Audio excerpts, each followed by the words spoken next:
خداوند یسوع مسیح کے نام میں آپ سب کی سلامتی ہو۔ میں آپ کا میزبان ڈاکٹر آصف جان آپ کو پروگرام نور حیات میں اور اپنے اس لاؤنج میں خوش آمدید کہتا ہوں۔ آپ کو معلوم ہے کہ آج کل اس پروگرام میں ہم مقدس لوکا کے انجیلی بیان کا سلسلے وار تفسیری مطالعہ کر رہے ہیں۔ پچھلے پروگرام میں ہم نے تیسرے باب سے چند آیات کا مطالعہ کیا تھا، اور یہ آیات یوحنا استباغی یعنی یوحنا بپتسمہ دینے والے کی خدمت سے متعلق تھیں۔ ہم نے یوحنا بپتسمہ دینے والے کی شخصیت پر غور کیا اور ہم نے ان کی خدمت پر غور کیا۔ ہم نے اس بات پر غور کیا تھا کہ یوحنا پرانے عہد کے نبیوں میں سے آخری نبی ہیں، اور ان کو جو خدمت دی گئی تھی وہ یہ تھی کہ وہ دونوں عہد کو آپس میں ملا دیں۔ ایک طرف پرانا عہد تھا جو اپنے اختتام کی طرف تھا، اور دوسری طرف سے نیا عہد طلوع ہو رہا تھا۔ یوحنا ان دو عہد کے سنگم پر کھڑا ہے، اور اس کو یہ خدمت دی گئی تھی کہ وہ خدا کے مسیح کو یعنی خداوند یسوع مسیح کو اس دنیا سے متعارف کروائیں۔ اس کے لیے جو طریقہ کار انہوں نے چنا وہ یہ تھا کہ دریائے اردن کے کنارے لوگوں کو بپتسمہ دینا شروع کر دیا۔ یہودی بپتسمے سے نفرت کرتے تھے کیونکہ وہ یہ سمجھتے تھے کہ یہ صرف غیر قوموں کے لیے ہے، یعنی اگر کوئی غیر قوم میں سے یہودی ہونا چاہتا تھا تو اس کو مکوا یا بپتسمہ لینا پڑتا تھا۔ یہ ان شرائط میں سے ایک شرط تھی، اور چونکہ وہ غیر یہودیوں سے نفرت کرتے تھے تو غیر یہودیوں سے متعلق ہر چیز سے وہ نفرت کرتے تھے، اور یہ یوحنا کی خدمت کا اعجاز تھا کہ اس نے یہودیوں کو بپتسمہ لینے کے لیے مجبور کر دیا۔ وہ زکریا کا بیٹا ہے، کاہن بن سکتا ہے، لیکن خدا نے اس کو ایک اور خدمت کے لیے مختص کر دیا تھا۔ ایک طرف وہ عام لوگ تھے، عام یہودی تھے جو جوک در جوک آ کر یوحنا کی تعلیم کو سنتے تھے اور اس کے ہاتھوں سے بپتسمہ لیتے تھے۔ ہم اس بات پر غور کر چکے ہیں کہ یہ گناہوں سے معافی کا بپتسمہ تھا۔ یہ تیاری تھی اس بپتسمہ کے لیے جو خداوند یسوع مسیح دینے کو تھے۔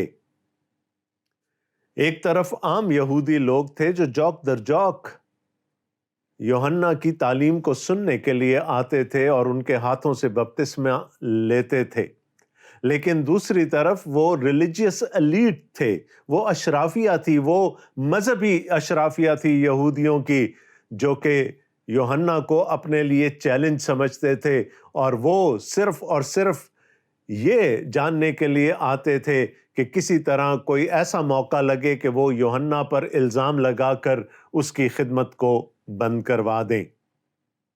ہم نے دیکھا کہ سپاہی بھی آئے یوحنا سے بپتسمہ لینے کے لیے، اور ہم نے یہ بھی دیکھا کہ محصول لینے والے بھی یوحنا سے بپتسمہ لینے کے لیے آئے۔ بپتسمہ تھا توبہ کا، الٹا پھر جانے کا، اور یوحنا نے تعلیم دیتے ہوئے ان سے کہا کہ اب جب کہ تم توبہ کر چکے ہو، جب کہ تم الٹے پھر چکے ہو، تو پھر توبہ کے موافق پھل لانے کی ضرورت ہے۔ انہوں نے کہا اگر کسی کے پاس 2 کرتے ہیں تو وہ ایک کرتا دوسرے کو دے دے جس کے پاس ایک بھی نہیں ہے۔ شیئرنگ، شراکت داری کی بات ہو رہی ہے یہاں پر۔ سپاہیوں سے کہا کہ کسی کے ساتھ ناجائز سلوک نہیں کرنا، اور محصول لینے والوں سے یہ کہا کہ جو کچھ ہے اس پر قناعت کرو، کسی سے ناحق کچھ نہیں لینا۔ یہ تھی وہ تعلیم جو یوحنا دیتا تھا، اور یہ تھا وہ بپتسمہ جو یوحنا دیتا تھا۔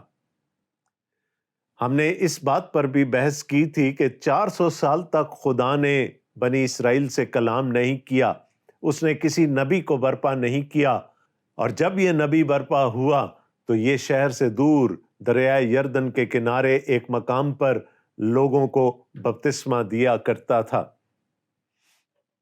ان 400 سالوں میں، ان 4 تاریک صدیوں میں خدا کے مسیح کے لیے توقع تمنا اپنے عروج پر پہنچ چکی تھی۔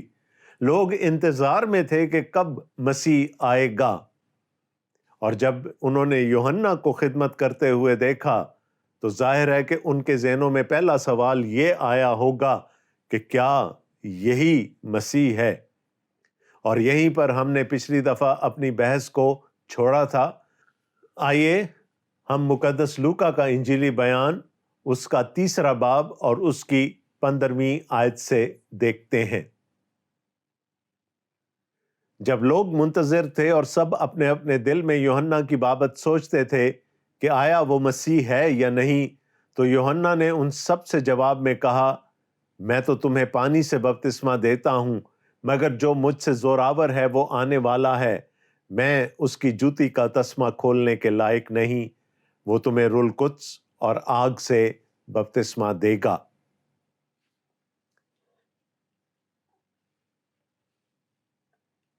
ابھی ہم یہی بات کر رہے تھے کہ توقع مسیح کے آنے کی جا رہی تھی، لیکن یہاں پر یوحنا بپتسمہ دینے والے منظر عام پر آ گئے، اور لوگ اس کے پاس جا کر یہ سوال کرتے ہیں کہ کیا تو مسیح ہے؟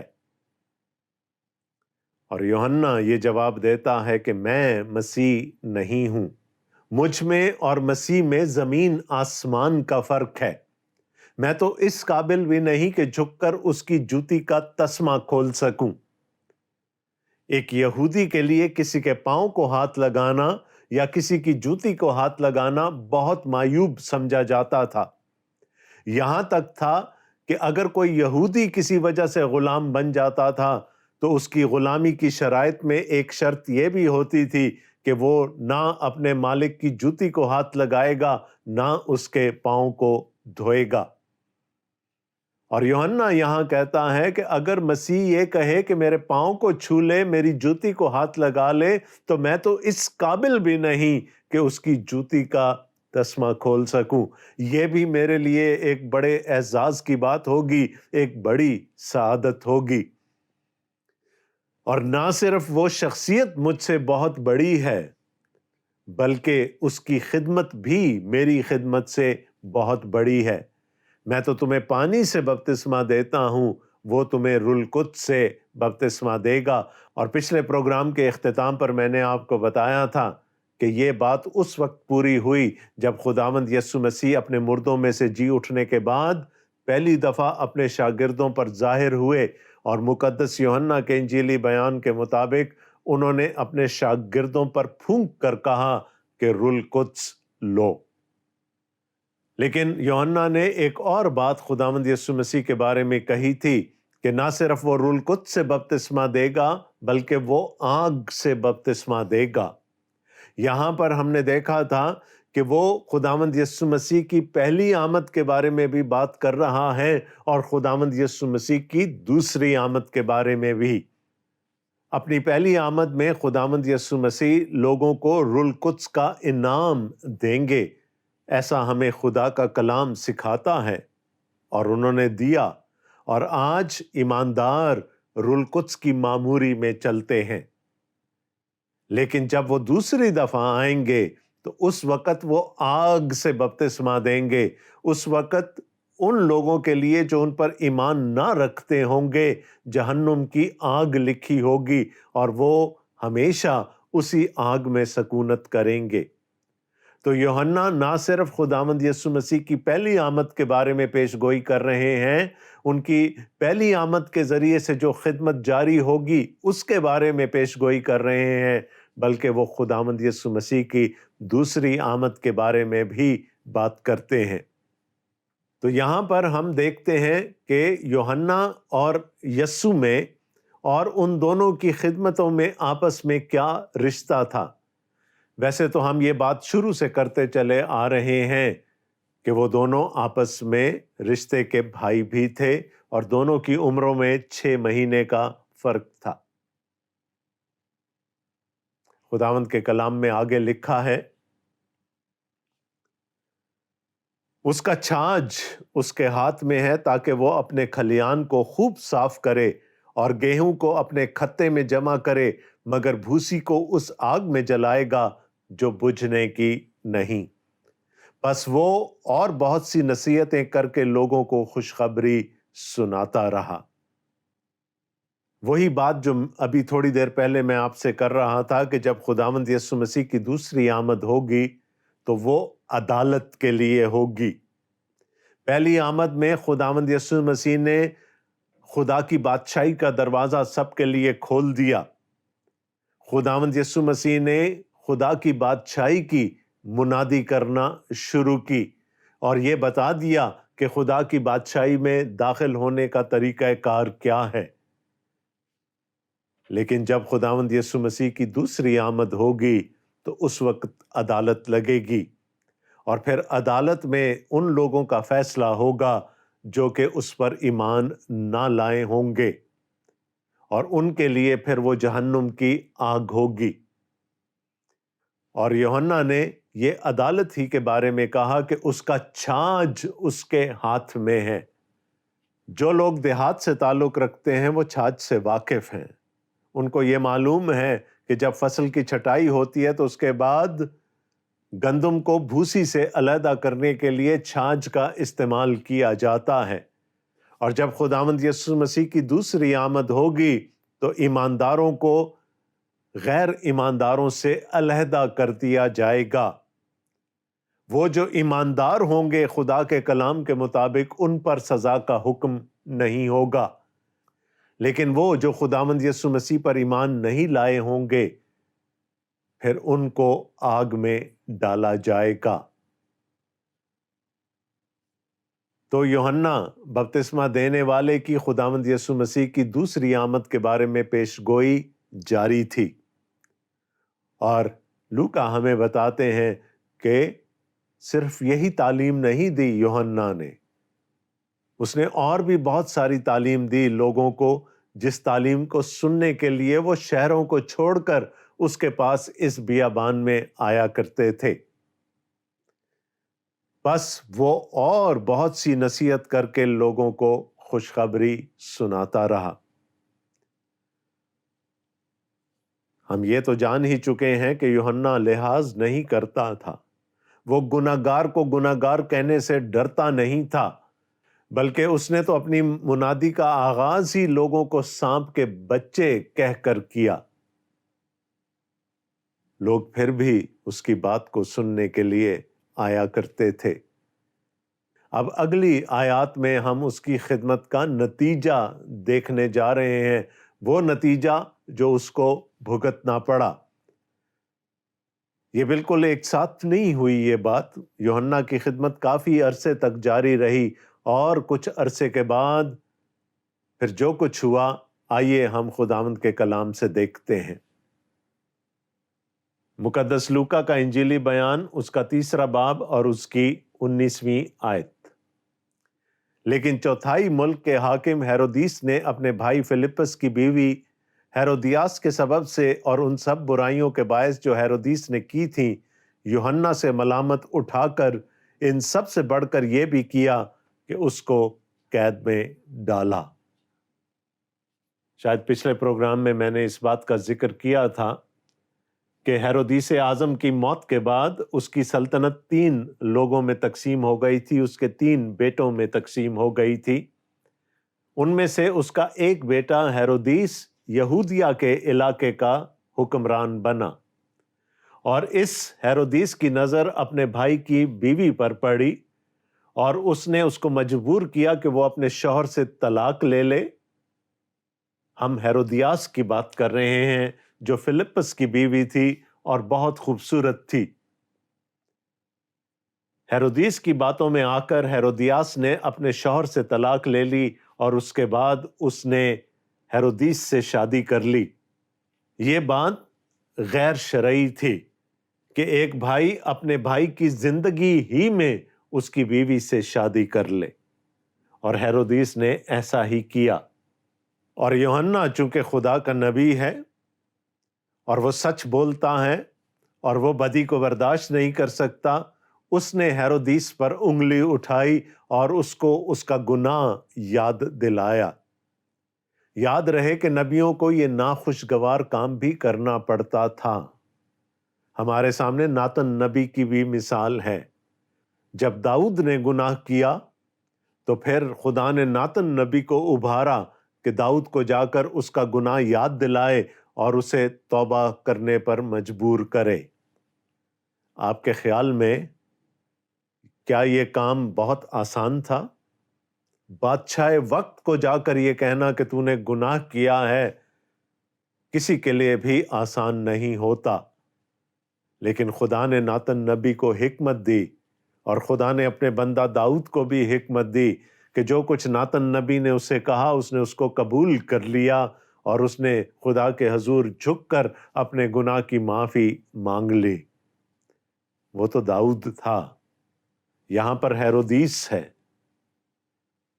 اور جب یوحنا نے ہیرودیس کو اپنا گناہ یاد دلایا تو لکھا ہے کہ ہیرودیس نے اس کو قید خانہ میں ڈال دیا۔ یہ انجام تھا یوحنا بپتسمہ دینے والے کی خدمت کا۔ خدا کی نظر میں سب انسان برابر ہیں، اور خدا کے نبی کی نظر میں بھی سب انسان برابر ہوتے ہیں۔ اگر وہ عام لوگوں سے یہ کہہ سکتا تھا کہ تم سانپ کے بچے ہو، تو یہ بھی معقول بات تھی کہ وہ بادشاہ وقت کو اس کا گناہ یاد دلائے، اور یہاں جب بادشاہ وقت کو اس کا گناہ یاد دلایا گیا تو یہ بات اسے اچھی نہیں لگی، اور اس نے الٹا خدا کے نبی ہی کو قید کر ڈالا۔ یہ تو جیسا کہ میں نے آپ کو پہلے بتایا کہ کچھ عرصہ کے بعد ہوا کہ ہیرودیس نے یوحنا بپتسمہ دینے والے کو قید میں ڈلوا دیا، لیکن اس سے پہلے ایک واقعہ ہوا جس کی طرف اب لوکا ہماری توجہ دلوانا چاہتے ہیں۔ ایک بڑی معتبر ہستی، ایک بڑی خاص ہستی یوحنا سے بپتسمہ لینے کے لیے آئی، اور یہ ہستی تھی خداوند یسوع مسیح۔ لوگ یوحنا سے یہ استفسار کرتے تھے کہ کیا تو مسیح ہے؟ اور اب ہم دیکھتے ہیں کہ مسیح خود یوحنا کے پاس بپتسمہ لینے کے لیے چلے آئے۔ آئیے ہم خداوند کے کلام میں اس کو پڑھ لیں۔ لوکا کا انجیلی بیان اس کا 3 باب اور اس کی 21ویں آیت سے۔ جب سب لوگوں نے بپتسمہ لیا اور یسوع بھی بپتسمہ پا کر دعا کر رہا تھا تو ایسا ہوا کہ آسمان کھل گیا، اور روح القدس جسمانی صورت میں کبوتر کی مانند اس پر نازل ہوا، اور آسمان سے آواز آئی کہ تو میرا پیارا بیٹا ہے، تجھ سے میں خوش ہوں۔ لوکا خداوند یسوع مسیح کے بپتسمہ کے بارے میں ہمیں بہت زیادہ تفصیل نہیں بتاتے، لیکن ہم جانتے ہیں دوسرے اناجیلی بیانات سے کہ اس وقت کیا کچھ ہوا۔ یوحنا گڑبڑا گیا، اس نے کہا میں اس قابل نہیں کہ تجھے بپتسمہ دے سکوں، لیکن خداوند یسوع مسیح نے خود اس بات پر اصرار کیا کہ ان کو ساری راست بازی کو پورا کرنا ضرور ہے، اس لیے یوحنا کو ان کو بپتسمہ دینا پڑا۔ لیکن عام لوگوں کے بپتسمے میں اور خداوند یسوع مسیح کے بپتسمے میں فرق تھا۔ وہ عام لوگ جو یوحنا کے ہاتھوں بپتسمہ لینے کے لیے آتے تھے، وہ اپنے گناہوں سے معافی کا بپتسمہ لیتے تھے، لیکن یہاں ایک ایسی شخصیت یوحنا کے پاس آئی ہے جو کہ گناہ سے واقف بھی نہیں۔ تو پھر خداوند یسوع مسیح نے کیوں بپتسمہ لیا؟ یہ سوال بہت سارے ذہنوں میں ابھر سکتا ہے۔ سب سے پہلی بات یہ تھی کہ وہ اپنے آپ کو عام انسانوں کے ساتھ آئیڈینٹیفائی کرنا چاہتے تھے۔ وہ جن کے گناہوں کی معافی کے لیے قربان ہونے کے لیے آئے تھے، وہ انہی کے ساتھ ایک ہی صف میں کھڑا ہونا چاہتے تھے۔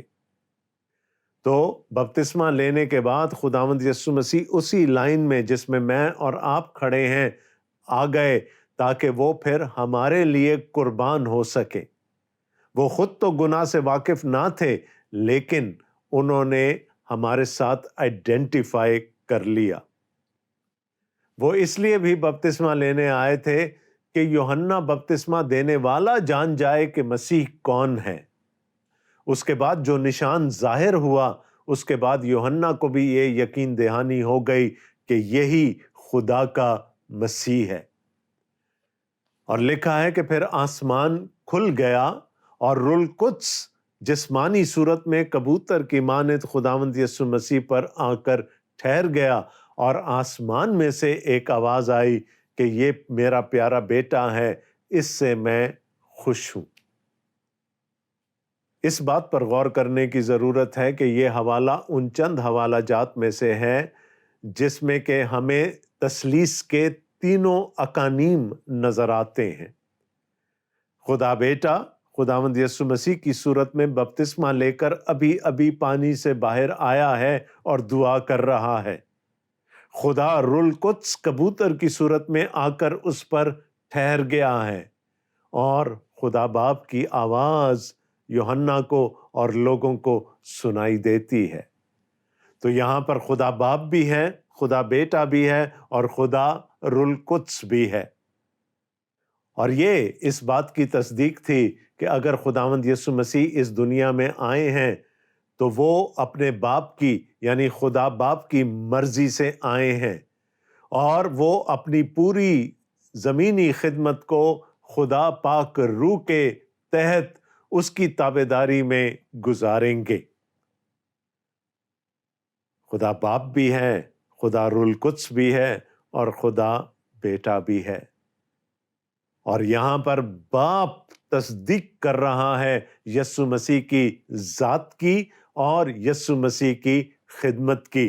یہ میرا پیارا بیٹا ہے جس سے میں خوش ہوں۔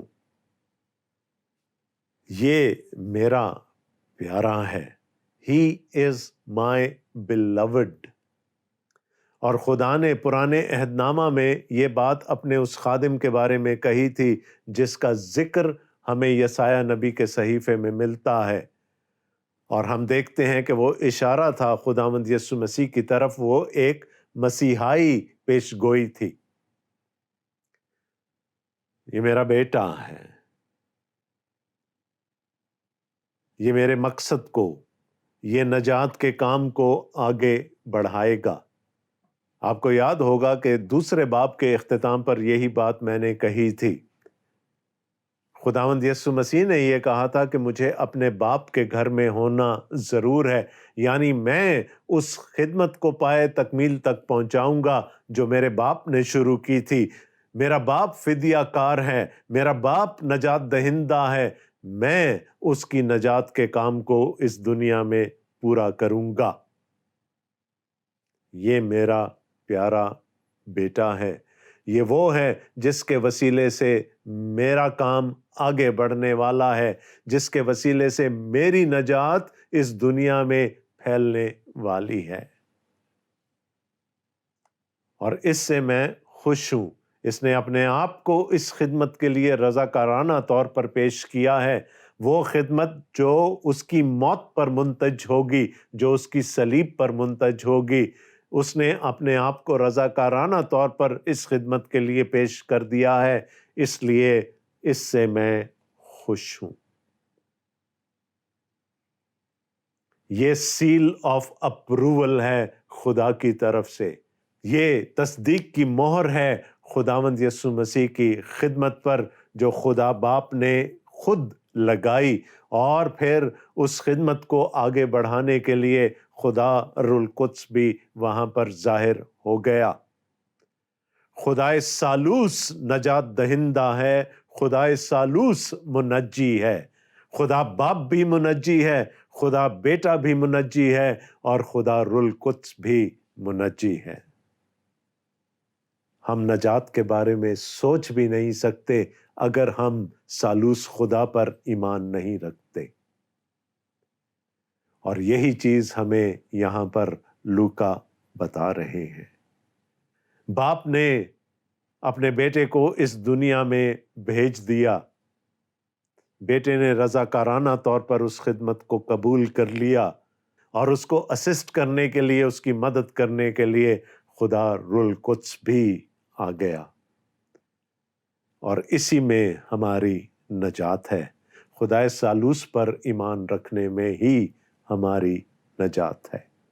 لوکا نے آج ہمیں بڑے جذباتی مقام پر لا کر کھڑا کر دیا۔ اس بات کو محسوس کیے بغیر بیان نہیں کیا جا سکتا، اور اس بات کو وہی محسوس کر سکتا ہے جو خدا کی نجات میں شامل ہو چکا ہے۔ وقت کافی ہو گیا ہے، مجھے بتایا جا رہا ہے، اس لیے اب مزید اور کوئی بات نہیں ہو سکتی۔ آپ کے لیے دعا ہے کہ خدا آپ کو ہمیشہ اپنے حفظ و امان میں رکھے، آمین۔ اگلے پروگرام تک کے لیے اپنے میزبان کو اجازت دیجیے۔ خدا حافظ۔